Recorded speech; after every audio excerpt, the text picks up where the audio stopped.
Olá, pessoal.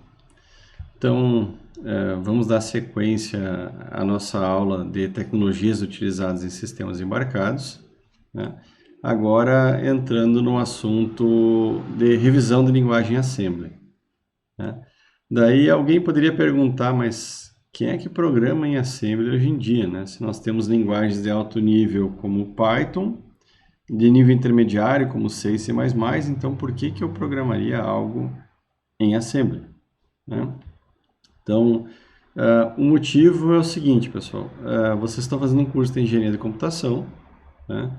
E algo que vocês poderiam ter que desenvolver durante a sua atuação profissional é um port, uma adaptação de um sistema operacional de um processador para outro processador, né? E o port do sistema operacional, pessoal, é algo que a gente realiza em assembly. Porque quando eu preciso salvar registradores, quando eu preciso trocar pilhas, isso são coisas que eu não consigo fazer em linguagem de alto nível. Então eu tenho que aprender como fazer isso em baixo nível, né? Então o assembly ele já é uma linguagem de máquina, né? Ele é uma representação das instruções de código de máquina. Então, em ser um processador CISC ou RISC, ele altera um pouco o formato de como a gente escreve a instrução em assembly, né? Então, nós vamos fazer essa revisão com algumas pequenas operações em assembly, as mais importantes para a port, e também apresentando as diferenças de linguagem assembly CISC para RISC. Então, vamos lá. Bom, então, uma instrução, ela especifica uma operação a ser executada e os seus operandos envolvidos, né? Mas essa instrução, ela consegue ser realizada porque ela está implementada, existe a decodificação dessa instrução no hardware do processador, né? Então, na implementação de assembly dos processadores comerciais, né, que define as instruções dos processadores comerciais, nós utilizamos mnemônicos, que é, em vez de eu escrever em bits, né, aquela instrução é 101010, eu escrevo ela com mnemônicos, que é um texto numa língua que eu conheço, e quando isso é compilado, esse código assembly é compilado pelo compilador que é o assembler, daí sim a gente gera a linguagem de máquina, que é um conjunto de bytes, né, que representam bits, né? Então, alguns exemplos aí de mnemônicos são as instruções load e instrução store. E dependendo do fabricante, ela pode ser load ou pode ser LD, então vai depender do fabricante e do processador, né? Bom, se eu considerar um processador RISC, né, sempre que eu fizer uma operação, os operandos na memória só podem ser acessados por instruções load store, né? Então, se eu tenho um dado qualquer na memória RAM, eu só posso mexer com a memória RAM do meu processador se eu usar instruções de load store, né? Então, essa aqui é a notação Register Transfer Notation, né, a notação de transferência de registrador, em que eu tenho aqui uma variável da memória sendo transferida para um registrador R2, né? Então, essa é uma forma de notação, mas a forma de escrever mesmo isso em assembly vai depender um pouco do processador, porque dependendo ele inverte a ordem aqui, mas em geral a notação de load é essa.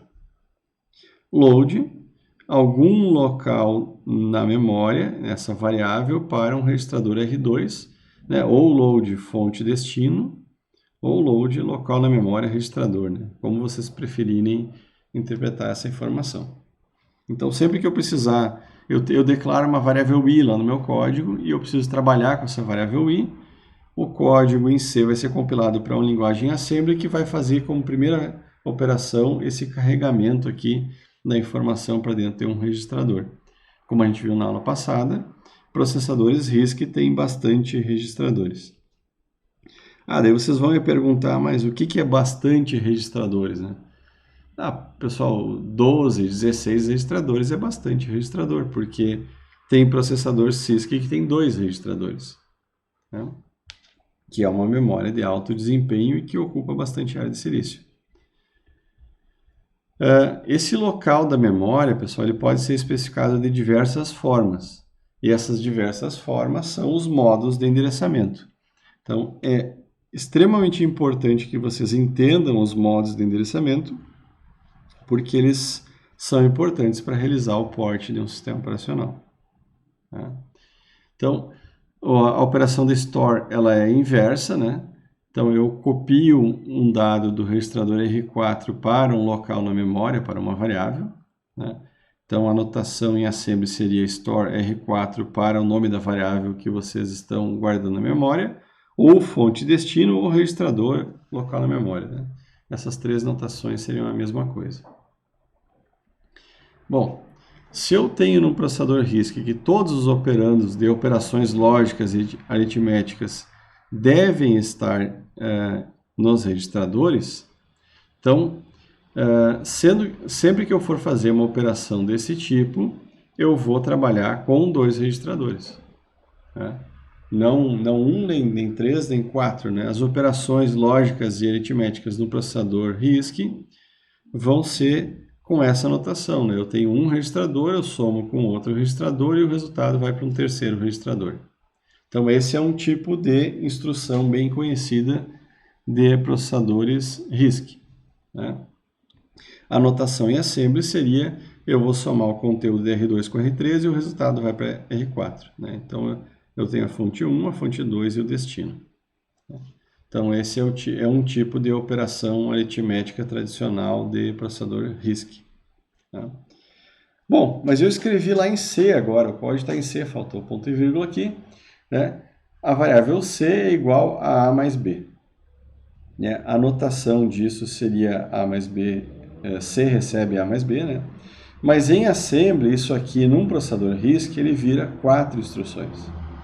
Por quê? Porque eu não posso somar diretamente A e B na memória. Então, eu carrego A para o registrador R2, eu carrego B para o registrador R3, daí eu somo R2 com R3 e o resultado fica em R4. Como o resultado está em R4, eu uso uma instrução de store para enviar R4 para o local da memória da variável C. Então, notem, pessoal, que o que eu disse para vocês? O RISC ele é assim, né? Isso na aula passada. O RISC é assim, porque se a memória RAM é lenta, eu tento evitar ao máximo de fazer acesso à memória RAM. E daí, notem esse código aqui, ó. Fiz acesso à memória aqui, fiz acesso à memória aqui e fiz acesso à memória aqui. Então, qual que é a vantagem desse código aqui para utilizar um processador RISC? Nenhuma, pessoal. Tem muita operação com memória e isso vai prejudicar o desempenho do código. Daí vocês vão me perguntar, mas por que é assim, né? Não tem muito porquê, pessoal. A questão é que, quando que eu preciso de desempenho num processador? Eu vou fazer um filtro digital. E esse filtro digital, ele funciona por multiplica e acumula, por instruções de multiplica e acumula. Então, geralmente eu multiplico a entrada por um ganho, ou a entrada por um outro ganho, ou a entrada anterior por outro ganho, e eu vou somando esses valores e eu tenho a saída do meu filtro. Então, quando eu tenho esse tipo de operação, geralmente eu tenho um laço, né? Então, esse laço ele vai varrer posições de memória, vai carregar essas posições dos registradores, eu consigo fazer todas as operações com os registradores e só no final eu devolvo um resultado para a memória, ou talvez nem devolvo para a memória. Se eu conseguir usar diretamente esse resultado de um registrador e passar para um registrador de um periférico, o resultado nem volta para a memória RAM, né? Então, quando que eu tenho vantagem dessa metodologia do processador RISC, que eu só faço operação com dados que estão em registradores, né? quando eu uso várias vezes esses dados do registrador sem ficar devolvendo ele para a memória RAM. Né? Então, essa é a grande diferença, né, ou vantagem de eu utilizar essa metodologia. Então, se eu tenho códigos simplórios, assim, que somam duas variáveis e devolvem para a memória, eu não tenho praticamente nenhuma vantagem nessa notação e nesse formato de instruções de um processador RISC. Então, quando que eu tenho vantagem? Quando eu consigo carregar várias coisas para registradores e ficar fazendo várias operações com registradores sem fazer acesso à memória. E os códigos modernos, eles são muitas vezes assim, né? Eles são muitos laços em que eu consigo evitar o acesso à memória RAM tão frequente, certo? Eu posso reaproveitar os registradores também, né, pessoal? Eu não preciso exatamente 3 registradores para fazer uma soma. Eu posso carregar a variável A em R2, a B em R3, somar R2 com R3 e o resultado ir para R3. E com essa metodologia aqui eu economizo um registrador. Bom, pessoal, mas então como é que eu escrevo um código em Assembly? Para entender isso, o ideal é nós mostrarmos um pouco como que funciona essa instrução dentro do processador e depois como que eu consigo usar essas instruções para implementar, por exemplo, um laço ou outra coisa. Né? Então, onde é que as instruções estão no processador? Elas estão na memória. Né? Então, vocês escrevem lá no microcontrolador de vocês um código em C, ele é compilado para Assembly, e depois de Assembly ele é compilado para uma linguagem de máquina, que são bytes, e esses bytes são gravados na memória. Então, notem que esse aqui é o endereço, né, pessoal? E que esse endereço, ele para cada instrução, está sendo incrementado de 4. Né? Por que que ele é incrementado de 4 em 4 bytes? Porque essa é a representação de um processador de 32 bits, que as instruções são todas de 32 bits. Né? Da onde é que vem essas figuras? Vem daquele livro que eu falei para vocês, de arquitetura e organização de sistemas de processadores, de sistemas embarcados, né? Certo, então eu estou no processador RISC, o processador é 32 bits, então cada instrução tem o seu tamanho aqui de 32 bits. Né? Então essa é a primeira informação. Isso aqui é o endereço do PC, que aponta para onde está o código na memória. Né? Então a cada mudança no PC, o processador carrega essa instrução para o registrador de instrução e depois decodifica essa instrução na unidade de controle. Tá? Então, essa é mais ou menos a ideia. Né? Então, incrementou o PC, carrega a próxima instrução para IR, decodifica e assim por diante. Tá? Notem que os operandos aqui, pessoal, como eu estou representando a variável A, B e C, elas estão no mesmo espaço de endereço, que é o que acontece em um microcontrolador, por exemplo. Eu tenho,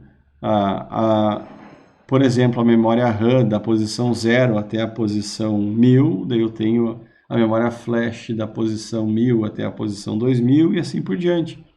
Então, os endereços, as variáveis de programa e as variáveis de dados, né, elas ficam no mesmo espaço de endereço em um microcontrolador. Como vocês podem ver, então, o código e as variáveis estão no mesmo espaço, não quer dizer que no mesmo tipo de memória. Né? Então, imagine que isso aqui é memória flash, isso aqui é memória RAM.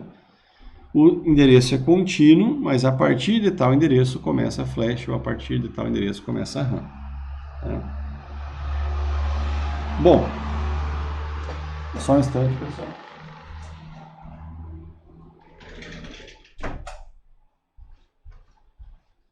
Bom, voltando aqui, entendemos agora mais ou menos como que funciona a sequência de execução das instruções. Né? Basicamente o incremento do PC, e esse incremento do PC faz com que carregue uma instrução no registrador de instrução e seja decodificado. Agora eu quero, e isso é sequencial, como vocês viram lá no slide passado, né? Então o PC vai incrementando aqui, e as instruções vão sendo carregadas, né? Mas quando eu tenho um laço, pessoal, que é o que eu falei para vocês, que é o que mais deve ter num código, porque é dessa forma que eu otimizo o uso do processador. Então vamos ver aqui como é que poderia funcionar, né? Para fazer, ó, esse é um exemplo do livro, né?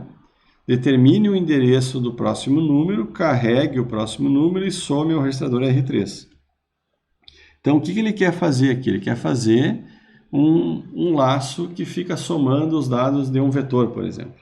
É basicamente isso que ele está querendo implementar. Então, como é que ele vai começar esse código? Ele vai copiar o número de iterações, que é a quantidade de dados no vetor, para um registrador R2. E vai usar uma instrução, isso aqui é uma operação com a memória, né, pessoal? E vai usar uma instrução de clear para apagar o conteúdo de R3, que é onde vocês vão acumular os dados. Tá? Bom, primeira pergunta que eu faço para vocês, pessoal. Daí vocês vão começar a entender melhor como que funciona um processador. Se essa instrução aqui ela tem 32 bits, prestem bastante atenção na pergunta. Se essa instrução tem 32 bits na sua composição total, e o endereço, ou o valor que eu estou processando, no caso aqui n é um endereço da memória, né? Também pode ter 32 bits. Como que esse endereço ou valor consegue caber nos 32 bits se eu tenho que representar também R2 e que essa instrução é um load? Tá? Então, vamos tentar ajudar na interpretação da pergunta. N é uma variável da memória. A memória tem 32 bits de endereço para ser acessado, num processador de 32 bits. Né? Isso representa 4 GB, que vocês sabem que era a limitação da memória RAM dos processadores de PC antigamente. Né? Então, se eu tenho esse limite aqui, ou N pode ter até 32 bits, porque N pode estar lá no finalzinho da memória, eu preciso de alguns bits para representar quem é o registrador e alguns bits para representar que essa instrução é um load. Né? Então, quantos bits eu preciso para representar um registrador? Se eu tenho 32 registradores, eu preciso de 5 bits para representar um registrador. Né? E dependendo da quantidade de instruções que tem esse formato, eu tenho uma quantidade de bits para representar esse load. Então, persiste a pergunta. Como é que eu consigo fazer caber em 32 bits o endereço de N e mais essas outras informações? Né? Então, preste atenção, porque isso é uma dificuldade dos processadores RISC. Né? Bom, outra coisa que vocês têm que observar aqui, ó, é que num código em assembly eu inicio o laço e agora eu começo o código do laço, que não está todo ele representado aqui. E daí eu tenho uma instrução de branch. O branch é um salto, pessoal. Tá? Então essa instrução testa o registrador R2 e se ele for maior que 0, né, se eu não terminei a iteração do código, ele volta para loop. E loop é um label no código assembly. Então, notem outra coisa, pessoal. Notem que ele não carregou 0 e depois comparou até o tamanho do vetor. Não, ele carregou o tamanho do vetor e foi decrementando até chegar na posição 0 do vetor. Então, ele está pegando o vetor de trás para frente. Por que esse código está escrito assim? Porque é muito comum, pessoal, nos processadores, que nós temos instruções desse tipo assim, ó, uma instrução que faz essas duas coisas juntas aqui. Decrementa um registrador e testa esse registrador para ver se ele não é 0. E se ele não for 0, salta para loop. Tem uma instrução que faz tudo isso. Né? Então, o que eu estou dizendo com tudo isso para vocês, pessoal? Que quando eu escrevo um código em qualquer linguagem de alto nível, o ideal sempre seria eu fazer um for de trás para frente, não um for de i igual a 0 até i menor que tal coisa, i mais mais. O ideal seria eu começar com o valor, né, i igual a 10, daí fazer um teste para ele ver se é 0 e i menos menos. Né? Esse código ele vai ser executado mais rápido no processador do que o código inverso. Tá? Bom, E agora nosso problema aqui é como que eu implemento esse acesso de um valor num vetor, carrego isso no registrador e faço uma soma. Por que que isso é tão importante, pessoal?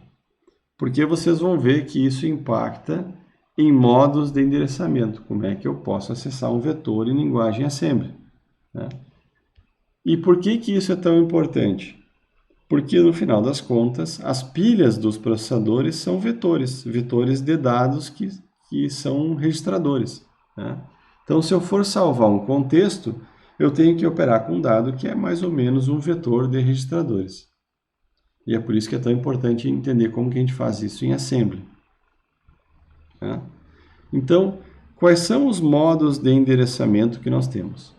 O primeiro é o modo de endereçamento absoluto ou direto, né? Dependendo da literatura, usa um nome ou outro, que é o que a gente usou ali para representar o carregar n em R2. Basicamente, esse num1 aqui, pessoal, é o endereço do local onde eu tenho uma variável na memória RAM, né? Então, eu passo o nome da variável, o nome de uma variável é o seu endereço, e com isso eu carrego o dado que está nessa posição de memória para dentro de R2. Então, isso é um endereçamento absoluto ou direto. Ok? Notem, pessoal, que em processadores RISC, que é o que eu já comentei para vocês, o tamanho da instrução é fixo, né? Então, limitando o tamanho de endereço absoluto que eu posso usar para uma variável. Então, se essa instrução aqui tivesse 32 bits, e eu uso alguns bits para representar R2 e alguns bits para representar o load, esse endereço de variável não pode ter 32 bits. Em alguns processadores vai ser 16 bits, em alguns processadores vai ser 20 bits, mas nunca 32 bits, né? Então, como que alguns processadores resolvem isso, né? Que é a pergunta que eu fiz para vocês. O Codefire, que tem aquele RISC de tamanho variável, ele permite instruções de 2 bytes, 4 bytes ou 6 bytes, né? Então, essa instrução aqui, se o endereço dessa variável tivesse 32 bits, ela provavelmente seria uma instrução de 6 bytes, né? Que é assim que o CISC resolve o problema também, né? Ele aumenta o tamanho da instrução. Então aqui eu tenho 3 tipos de tamanho só. Eu não tenho 1, 2, 3, 4, 5, 6. Eu tenho 2, 4 ou 6. Provavelmente porque isso facilita eles serem múltiplos, né? Então eu estou no processador RISC, eu tenho que seguir algumas premissas. Eu saí fora da premissa de que a instrução é de tamanho fixo. Ok, né? Mas eu também não deixei tão variável o tamanho. Eu deixei múltiplos de 2. Então, se eu usar 4 bytes para representar isso aqui, eu ainda tenho 1 byte para representar R2 e 1 byte para representar a instrução, né? E, então, provavelmente num Codefire essa instrução teria 6 bytes. O mesmo vale para o endereçamento imediato, pessoal. Por exemplo, eu escrevo num código lá, I é igual a J mais 200, né? Então, essa instrução ela vai virar algo assim, ó. O J vai ser R6, o I vai ser R4 e o 200 é 200 mesmo, né? Então, quando o endereço é imediato, que é o valor que eu quero operar mesmo, então eu vou somar 200 com o conteúdo de R6 e a resposta vai para R4. Esse é o endereçamento imediato. Da mesma forma, pessoal, esse valor poderia ser um valor de 32 bits. Então, num Codefire, provavelmente essa instrução também tem 6 bytes. Notem que aqui eu preciso 5 bits para representar esse registrador, 5 bits para representar esse, e ainda sobraria 6 bits para representar a instrução, tá? Bom, então nós tínhamos aquele problema que era somar os dados em um vetor, né? Acumular. Então a gente começava lá o código com carregando n, né, que é o tamanho do vetor em R2, e limpando o R3, que é onde eu vou acumular os dados. E daí, pessoal, eu começo esse laço, né, tá vendo que é antes do loop, ó, copiando o endereço do vetor, ou o endereço da primeira posição do vetor para R4. Né? Então, notem, pessoal, que aqui eu não estou copiando um valor. Ou melhor, eu estou copiando um valor, mas esse valor é um endereço. Né? Daí vocês vão me dizer, mas o que muda de um valor ou um endereço? Ambos são um dado, pessoal, de 32 bits. A diferença é que lá no código de vocês vão usar, se for C, né, uma variável declarada um i, ou vocês vão declarar um ponteiro. Se vocês declararem um ponteiro, ele vai virar isso aqui em linguagem assembly, né? Porque vocês estão fazendo um endereçamento indireto, né? Porque o dado que está em R4 não é o conteúdo da variável, ele é o endereço da onde está o conteúdo, né? Então, o endereçamento indireto em assembly é o ponteiro em C. E como que eu acesso o conteúdo? Quando eu tenho esse parênteses aqui em assembly, ó, eu estou fazendo um load do conteúdo que está apontado por R4. Né? Então, imaginem que R4 tem um endereço 1000, e dentro do endereço 1000 tem um conteúdo, que é, por exemplo, 100. Né? Então, em vez de carregar 1000 para R5, eu vou carregar 100, que é o conteúdo da onde está apontando esse endereço. Né? E esse é o endereçamento indireto. Aqui eu estou fazendo uso do endereçamento indireto. Então, notem, pessoal, que isso aqui ou são somente operações com registradores, porque eu estou num laço.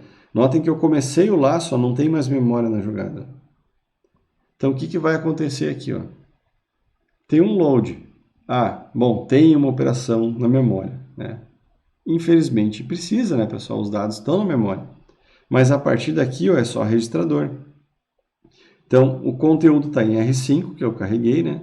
Eu somo com R3 e guardo em R3. Tá?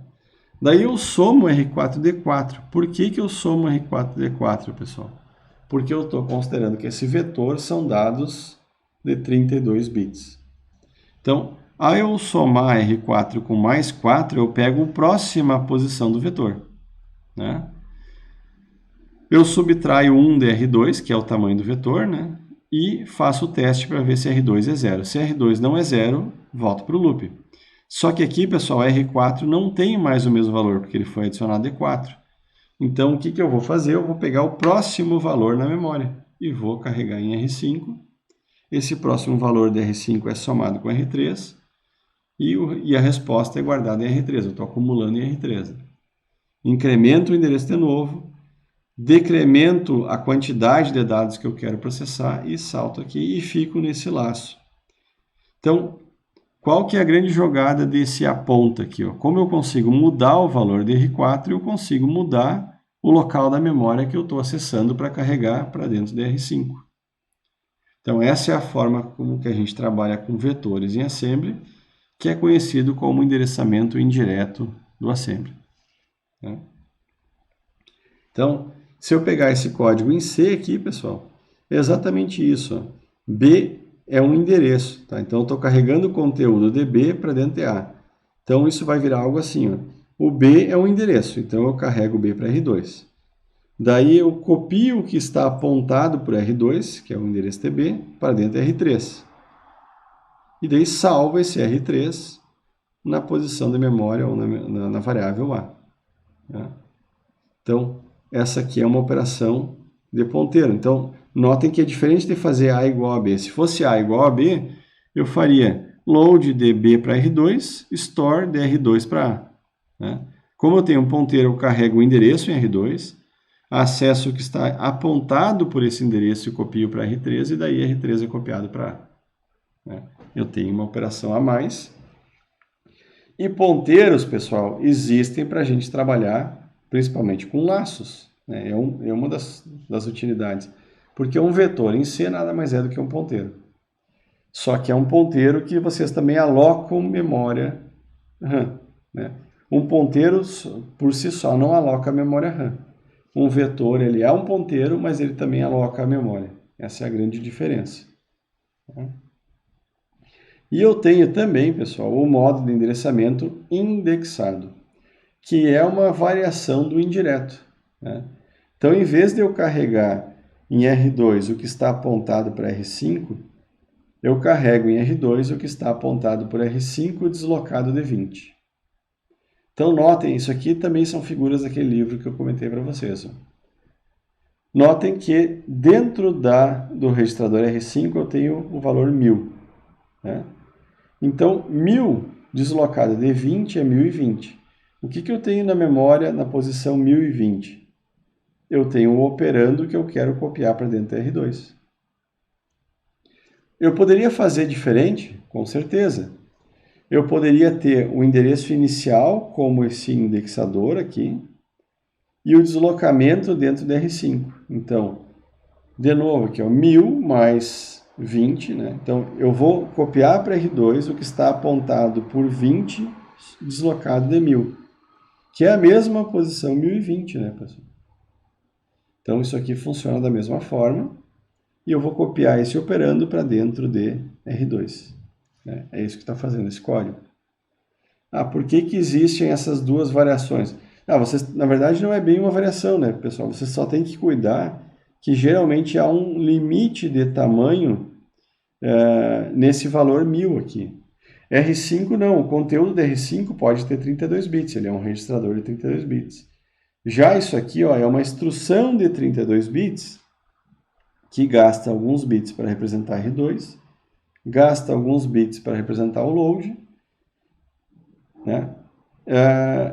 Gasta alguns bits para representar o R5, então sobra poucos bits para representar o 1000. Então esse 1000 provavelmente ele não pode ser um valor muito grande, né? Com certeza não, 32 bits. Então esse é o modo endereçamento indexado. Para que nós usaríamos esse método em linguagem C, pessoal? Ou esse modo de endereçamento? Quando a gente está em aula presencial, geralmente eu questiono vocês, né? E com certeza não é algo tão simples de ser observado. Então, o endereçamento indireto ele é um ponteiro. O endereçamento indexado ele pode ser utilizado para, por exemplo, trabalhar com estruturas de dados. Né? Então, esse aqui é um exemplo do livro lá também, em que eu tenho uma variável n que me diz uma quantidade de estudantes. Esse é o exemplo. E daí eu tenho uma estrutura de dados, e essa estrutura é composta por um Student ID, né, o identificador de estudante, e a nota de 3 provas. Como isso aqui não é só uma estrutura, é um vetor de estruturas, né? Então, é para isso que eu vou usar o endereçamento indexado. Então, imaginem que isso aqui está na memória, tá, pessoal? Essa aqui é a lista, e essa lista é um vetor de uma estrutura, e não mais só um vetor de um dado. Então, me importa qual que é o tamanho da estrutura. Se esses dados são de 32 bits, a estrutura tem 16 bytes. Né? E a cada 16 bytes eu tenho o dado de um próximo estudante. Então, qual que é o objetivo aqui? É acumular a nota dos estudantes para depois fazer alguma divisão de média, alguma coisa assim, né? Então, como que eles propõem esse código? Então, ele transfere o endereço de lista, que é o endereço inicial do vetor de uma estrutura, para R2. Apaga o registrador R3, R4 e R5, que é onde ele vai acumular as notas dos testes 1, 2 e 3. Né? E carrega N, que é a quantidade de estudantes. Agora começou o laço. R7 recebe R2 deslocado de 4. Então, quem é R7, pessoal? Desculpe, quem é R2? É o endereço do início da lista. Por que eu desloco D4? Para pegar a nota do primeiro teste. Né? Então, isso aqui vai carregar a nota do primeiro teste em R7. Daí eu vou somar R7 com R3 e devolvo a resposta para R3. Agora eu quero acumular o teste 2. Em vez de eu mexer no valor de R2, eu vou pegar R2 deslocado D8. R2 deslocado D8, eu estou aqui. Né? Eu carrego isso para R7, somo R7 com R4 e boto o resultado em R4. E o terceiro teste é a mesma coisa, pessoal. R2 deslocado de 12 me coloca no teste 3. E essa nota do teste 3 eu carrego para R7 e somo R7 com R5. que é o acumulador do teste 3. Nisso, pessoal, não há um laço ainda, eu só acumulei os dados desse primeiro estudante. Como é que eu pego os dados do próximo estudante? Eu somo R2 com 16. 16 é o tamanho do dado, ou o tamanho da estrutura. A estrutura tem um Student ID e mais a nota de 3 provas, né? Então, ao somar R2 para 16, subtrair o R6, que é o ND1, e fazer o teste, eu vou voltar no laço aqui. E quando eu pegar R2 deslocado D4, R2 foi somado com 16. Então, R2 está aqui. R2 deslocado D4 é o conteúdo do teste do segundo estudante. E assim por diante. Então, para que eu usei esse indexador aqui no indireto? Né? Para, ao ter esse endereço, eu conseguir acessar esse e esse, sem precisar mexer no endereço que está no registrador. Então, eu faço menos acessos aos registradores, eu não preciso mexer no registrador. A própria instrução já diz o deslocamento. Né? Então, é para isso que ou pelo menos esse é um dos usos do modo de endereçamento indexado. Ok, pessoal? Então, como vocês podem ver, eu tenho um endereçamento imediato, que eu coloco o próprio valor, né? 200, 300, que eu quero somar ou carregar numa variável ou no registrador. Eu tenho o modo endereçamento registrador, que eu estou dizendo, eu quero usar esse registrador. Eu tenho o modo absoluto, que eu vou apontar um local na memória, variável A, variável B, variável C. O modo indireto, que eu vou apontar o endereço da onde eu tenho um dado que eu quero copiar. O modo indexado, que eu vou apontar um endereço deslocado de uma quantidade, né? Então eu tenho esse endereço somado com esse deslocamento X. E existe em alguns processadores, pessoal, mas isso aqui é um pouco raro, o indexado com base, né? Então vocês têm, imagine uma matriz e vocês estão acessando linha e coluna, né? Então essas informações aí vão ser colocadas em 2 registradores. Tá? Mas isso não é tão comum nos processadores. O mais comum é o imediato, o absoluto, o indireto, o indexado e, claro, que o registrador. Tá? Então, esses são os modos de endereçamento de um processador com um conjunto de instruções RISC, né? Que muda um pouquinho lá no CISC, porque ele não precisa fazer esses acessos de copiar primeiro endereço para um registrador. Né? Bom, eu tinha feito aquela pergunta lá de como que eu represento uma posição de memória de 32 bits numa instrução de 32 bits. Né? Ou como que eu faço uma operação de 32 bits com valores de 32 bits se a instrução é limitada a um valor de 32 bits? Né? Então, a resposta, pessoal, é que não faz. Né? Então, ou eu vou usar mais que 32 bits, que é o caso do Codefire, ou o que faz um processador ARM é usar uma dupla de instruções. Né? Então, imagine aqui, ó, pessoal, eu preciso fazer uma operação OU. O valor que eu quero fazer a operação OU é um valor de 32 bits. Eu tenho um registrador fonte, que eu vou fazer o OU com esse valor, e a resposta vai no registrador de destino. Então, aqui eu tenho já 32 bits.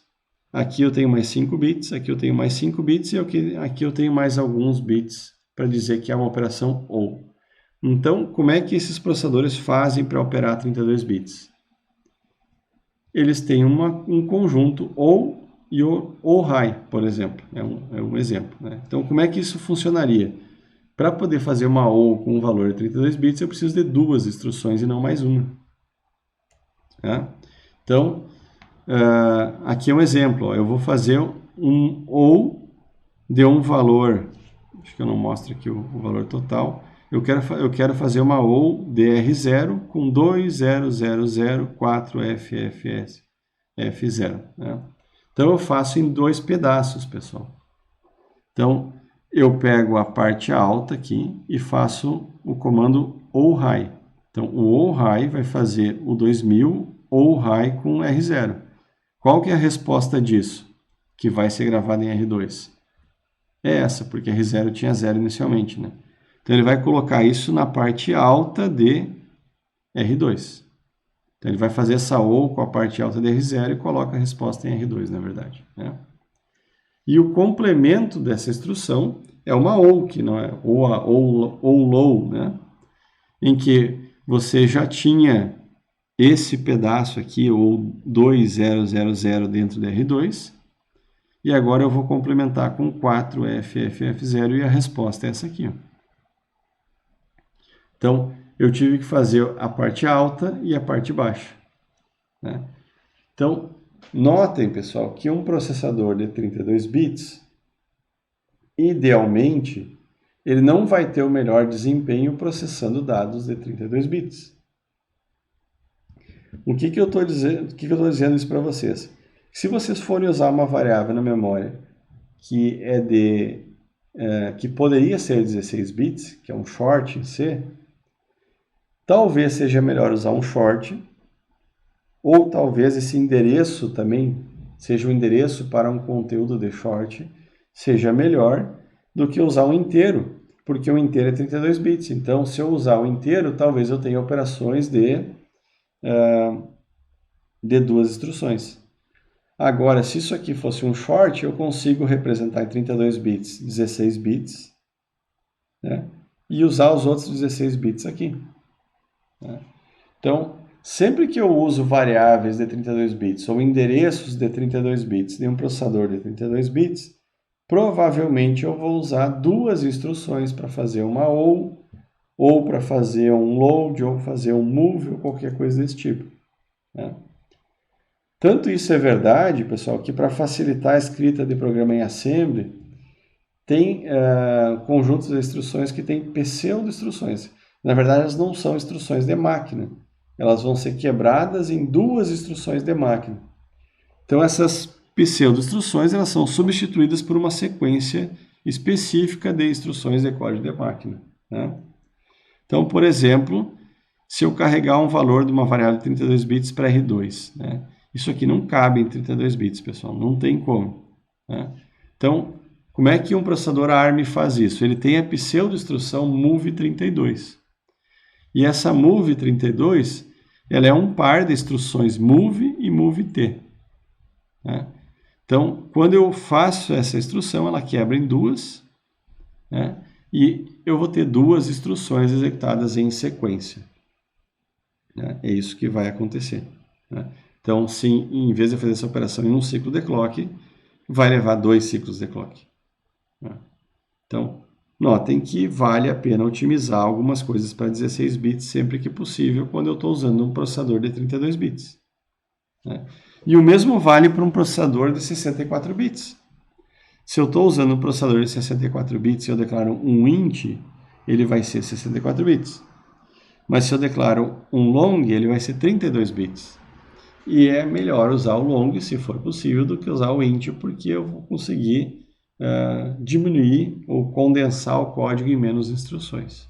Isso deixa o código ocupando menos espaço em memória de programa e também torna o código mais rápido, porque ele vai ocupar menos ciclos de clock para executar, né? Que é outra informação bem importante de conhecer a arquitetura e o conjunto de instruções de um processador, né? Você sai lá programando como se não houvesse amanhã, sem se preocupar com isso, e começam a ter problemas de desempenho, por exemplo, ou ocupação de código. Então, vocês podem rever o código de vocês e fazer otimizações, né? Então, para vocês entenderem um pouco melhor essa distribuição, eu trouxe alguns exemplos aqui. Então, aquele código lá que faz operação aritmética, ela soma 2 registradores e coloca o resultado num terceiro registrador, né? Como que eu pego os 32 bits da instrução e distribuo esses 32 bits? Aqui eu tenho um exemplo, que eu estou usando o bit 27, 28, 29, 30 e 31, 5 bits para representar um registrador fonte, mais 5 bits para representar outro registrador fonte, mais 5 bits para representar o registrador de destino. E me sobra 17 bits para os opcodes, para dizer é uma soma, é uma ou, é uma multiplicação, é uma divisão, né? Então, esses bits aqui, eu vou dizer qual que é a operação, e esses outros 15 bits eu vou dizer quem são os registradores. Ah, mas agora eu uso a instrução diferente. Eu tenho a soma de um registrador fonte com um valor imediato, com 1000, por exemplo. E a resposta vai no registrador. Então, notem que a quantidade de bits para o opcode cai muito, para 6, porque eu precisei ocupar 11 bits aqui, na verdade 11 não, 16, né? 16 bits aqui, para representar o imediato. Então, o que que isso significa? Que se o imediato for até 65.535, eu posso usar essa instrução. Se o imediato for maior que isso, eu não posso. Né? Simples assim. Né? Eu vou precisar de algum tipo diferente de instrução, que provavelmente vai ocupar mais que 32 bits. E aqui eu tenho um exemplo de salto, pessoal, instrução de salto. Então, notem que eu tenho um opcode, que vai dizer se é um salto condicional, salto incondicional, né? Um branch para isso, um branch para aquilo. Eu tenho 6 bits para isso e tenho 26, né? Bits para o resto. Então, o que que isso significa, pessoal? Que se eu vou fazer um salto na memória, eu estou com um código numa posição da memória, eu vou saltar para outro lugar, eu no máximo posso saltar 26 bits nesse processador de uma vez. É exatamente isso que está dizendo. Então, se eu tenho 32 bits de memória e eu estou com um código lá no inicinho da memória, eu quiser saltar bem para o final da memória, eu não consigo fazer. Né? Então, se eu estiver programando em assembly, isso aí vai me gerar um erro de compilação, porque o meu endereço não pode ser maior que 26 bits. Né? Quem trata isso para a gente nas linguagens de alto nível é o compilador. Então, ele se preocupa com isso aqui. Então, notem que fixar o tamanho da instrução facilita a pipeline, facilita em simplificar o processador, mas ele traz essas dificuldades que é limitar os tamanhos de endereços, de operandos imediatos, entre outras coisas. Né? Então, nem tudo é perfeito no mundo do processador RISC. Né? Bom, a outra abordagem possível é a abordagem do processador CISC, que é eu preciso representar mais informação, o tamanho da instrução é maior. Né? Então, passando aos processadores CISC, então notem aqui como muda um pouco a nomenclatura. Então, primeiro, eu não tenho tamanho de instrução fixa, né? Tamanho em bytes, né? Eu não sou preso ali no load store, porque eu consigo operar direto com a memória. Né? E eu tipicamente utilizo o formato de 2 endereços. É uma das formas de fazer processador CISC. É assim no HCS08. Né? Então eu posso, por exemplo, mover B para C. Então eu vou mover o conteúdo da variável B para o endereço apontado pela variável C. Né? Então notem, pessoal, que eu tenho 2 endereços aqui. Da variável B e da variável C. Se esses endereços forem 32 bits, eu já tenho 64 bits, ou 8 bytes. E pelo menos mais um byte para representar move. Então, essa instrução aqui ocupa 9 bytes. Preste atenção. Daí eu vou fazer uma soma, que é isso aqui eu estou tentando representar. Ó, A mais B para C. Então, primeiro o que eu fiz? Eu coloquei B dentro de C, o conteúdo de B em C, e somei com A. Né? Aqui são 1, 2, 3, 4 endereços. Né? Então, aqui eu tenho 4 endereços, 16 bytes. E pelo menos mais um byte aqui, eu tenho 18 bytes para esse código aqui. Né? E provavelmente vários ciclos de clock para isso aqui executar. Eu não me lembro se eu cheguei a representar isso aqui no RISC. Vamos ver. Mesma operação. Ó. Quantos bytes eu tenho aqui? Se eu estou num processador de 32 bits, tenho 4, mais 4, mais 4, mais 4. Então, quantos bytes eu tenho aqui? eu tenho 16, né? Mas daí, vocês vão, não, professor, o senhor está errado aqui, ó. Esse A é 32 bits. Então, esse load aqui, eles são duas instruções. Então, aqui tem 8 bytes. Aqui igual, ó. Então, aqui tem mais 8 bytes. São 16 bytes. Aqui eu tenho 1 byte, dá 17 bytes. E aqui eu tenho mais... Desculpa. Aqui são duas instruções, uma instrução e duas instruções. Sempre que eu tenho endereço 32 bits, duas instruções. Cada instrução tem 4 bytes. Então, aqui eu tenho 8, mais 8, já deu 16 bytes, mais 4, 20 bytes, mais 8, 28 bytes, né, para representar esse código. Voltando lá ao CISC,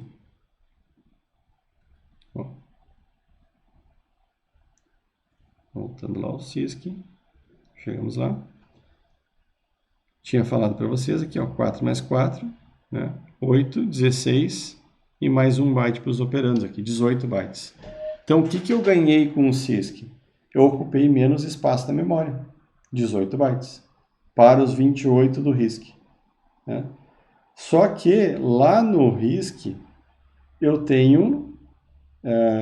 se eu tenho 28, né, bytes, isso aí dividido por 4, eu vou ter o número de instruções. Então, eu tenho duas instruções, mais duas instruções de load, né, dá 4 instruções, uma de add dá 5 e o store dá 6 e 7. Então, eu tenho 7 instruções, são 7 ciclos de clock. Dependendo do processador aqui, eu vou ter mais que 7 ciclos de clock. Então, vamos pensar aqui, ó. Eu tenho como carregar mais que 32 bits num processador de 32 bits? Não. Então, eu preciso de pelo menos um ciclo de clock aqui, pelo menos um ciclo de clock aqui, pelo menos um aqui. Provavelmente, essa instrução leve mais que 3 ciclos de clock. Tá? Então, em ciclos de clock, esse processador aqui ele vai ocupar mais ciclos para executar esse código, mas vai ocupar menos memória, né?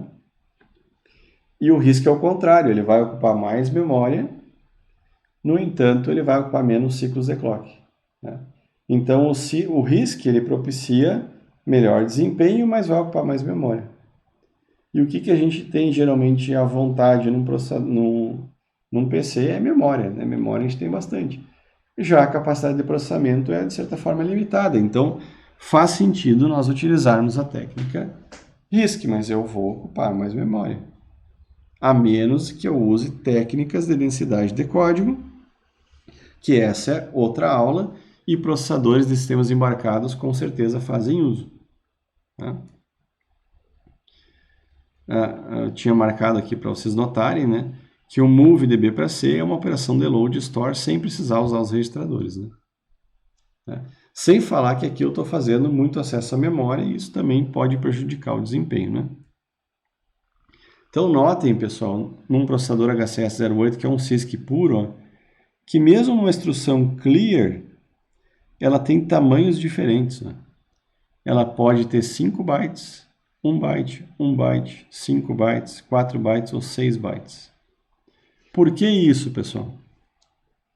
Clear A está apagando o acumulador, o registrador acumulador.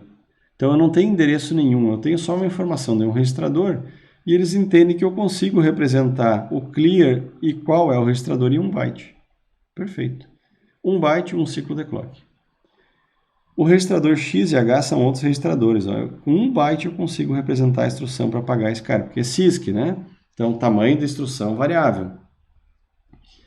Já se eu quiser apagar um lugar na memória, tá? Primeira coisa que a gente tem que entender é que esse processador aqui é 8 bits. A memória dele é 16 bits. Isso vocês não tem como saber agora, mas eu estou dizendo. Então, por que ele ocupou 5 bytes para fazer essa instrução aqui? Porque além da instrução clear, ele está passando a informação de operando.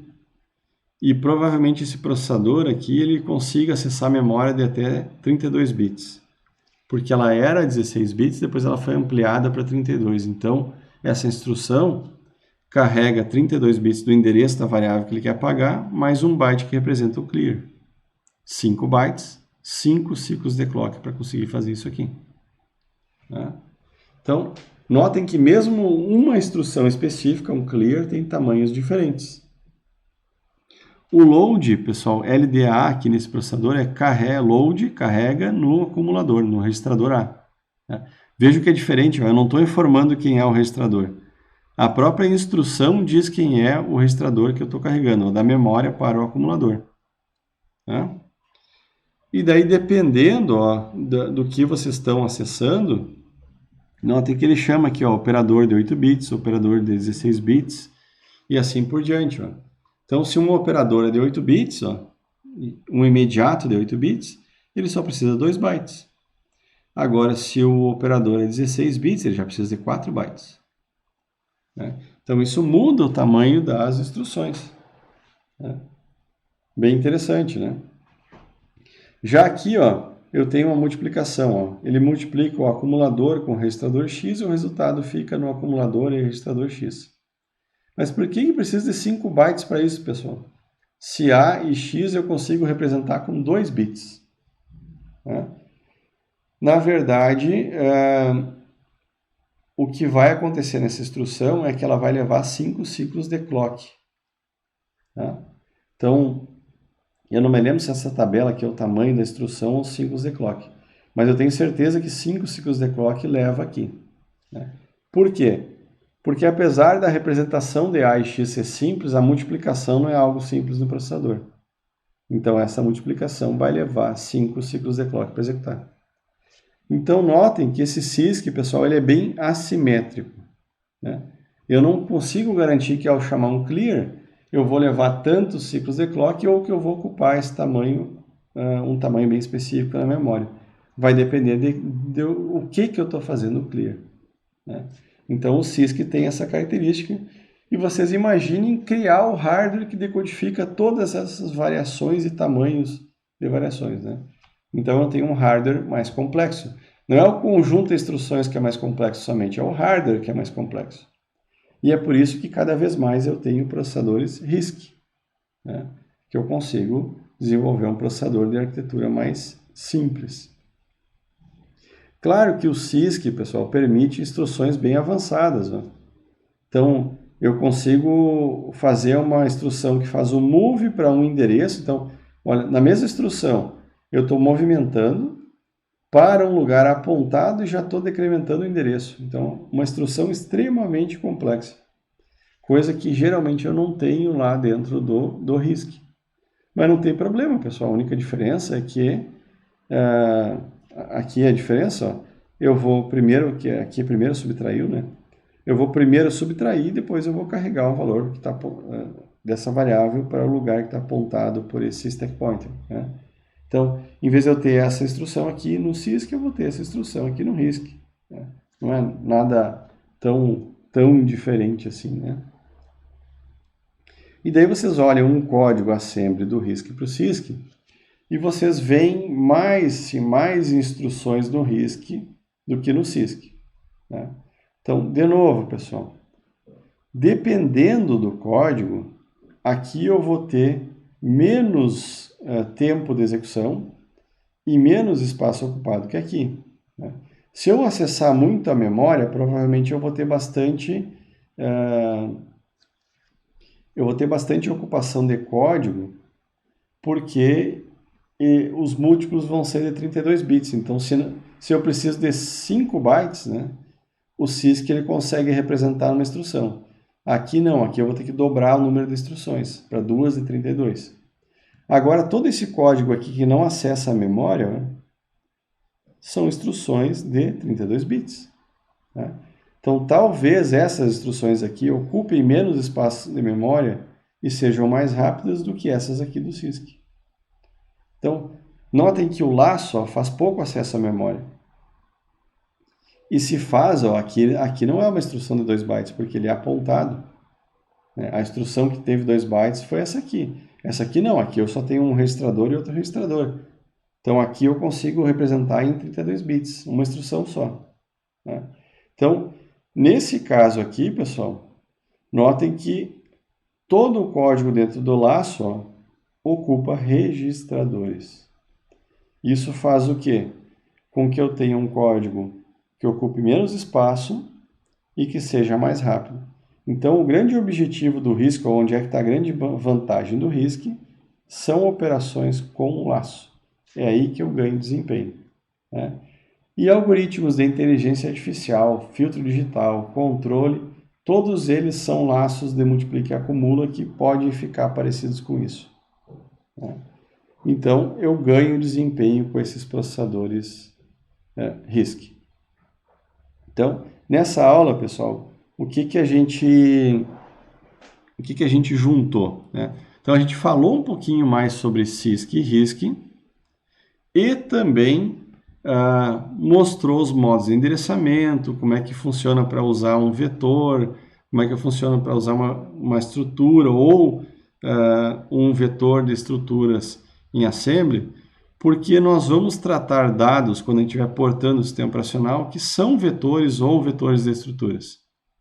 E ao entender principalmente esses endereçamentos aqui indiretos, nós conseguimos fazer o port de um sistema operacional de maneira menos sofrida, né?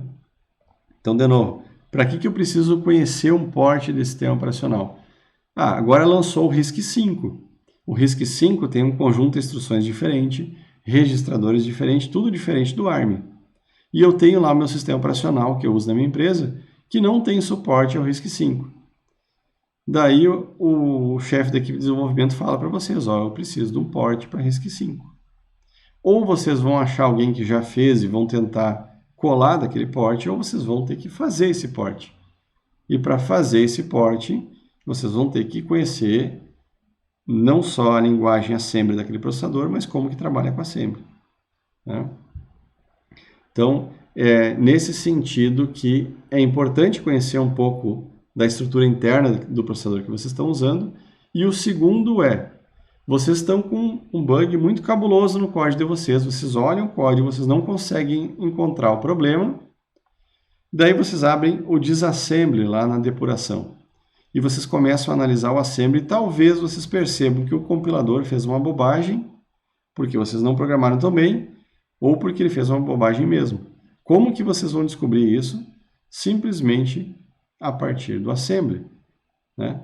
É por isso que quando dá um erro muito grande no Windows, por exemplo, ele faz um pacotão de dados com a pilha e o disassembly e envia para a Microsoft, e os caras conseguem analisar aquela pilha de dados e as instruções e descobrir o que causou aquele problema, principalmente quando é um erro do próprio Windows, né? Então essa é uma forma de depuração. Precisa muita experiência, mas passa pelo assembly. Certo, pessoal? Espero que tenham gostado. Então, na próxima semana, nós podemos tirar as dúvidas sobre esses dois conteúdos. Até lá!